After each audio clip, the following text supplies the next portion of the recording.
人靠衣装，车靠改装。顾客他要求的东西可能要比较整齐，虽然车不快，但是看起来比较舒服了。因为我以前喜欢改不一样的东西，像那种机器啊，然后自己去修理一堆电子的东西啊，就接触到汽车咯。我就去了一间普通的车厂，那时候什么东西都不会，慢慢就向他们学习这样子。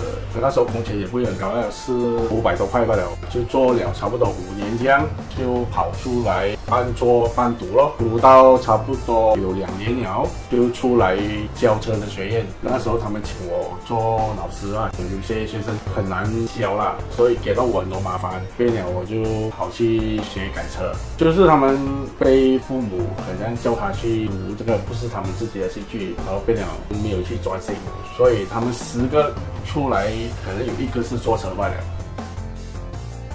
之前是做过accessory的啊，学也是有学东西啊，都是学完了说没有什么东西好给自己，学了更多东西咯。改车是多不一样的东西啦，所以也是从零开始啦。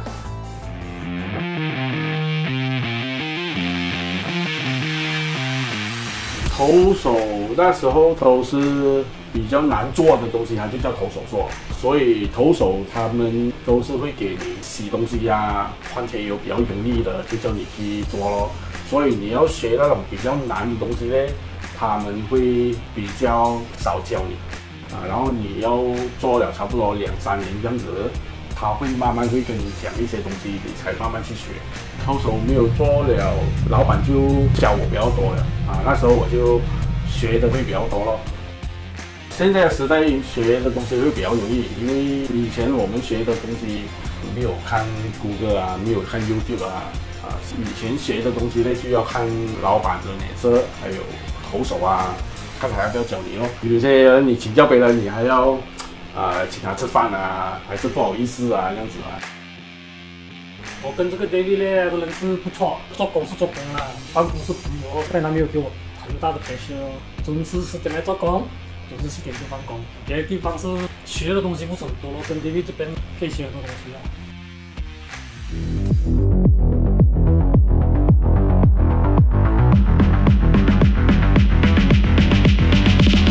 就是喜欢一个人静静的去做喜欢的东西啦。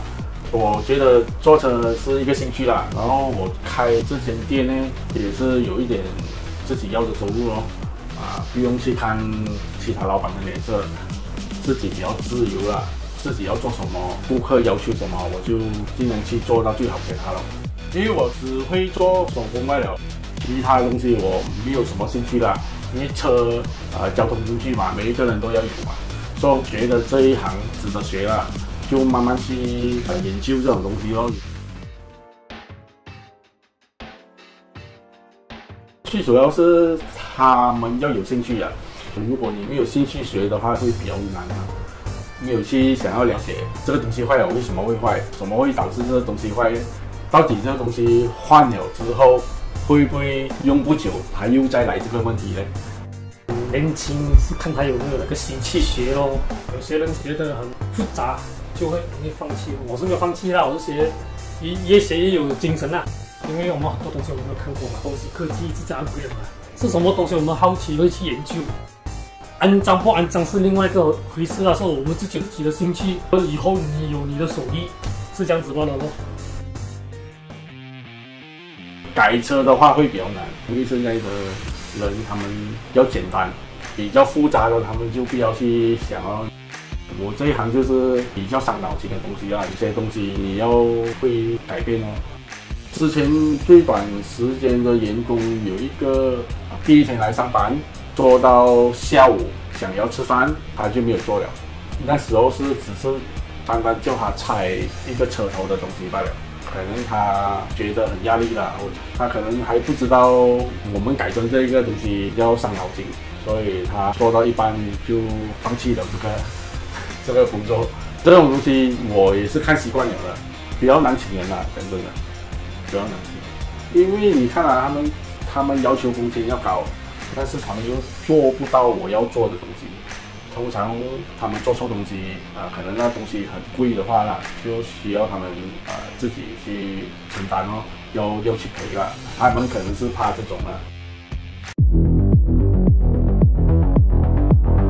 我比较建议啦，你先学会做了才去读会比较好，因为你做了，你会明白那些东西叫什么名字，你才跑去读，你会比较容易吸收。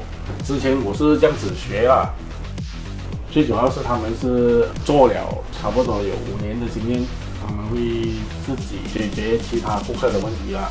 因为现在的顾客是他们自己会买东西然后要你安装，你要学会怎样去帮他安装这个东西，所以你才有自己的保家啦。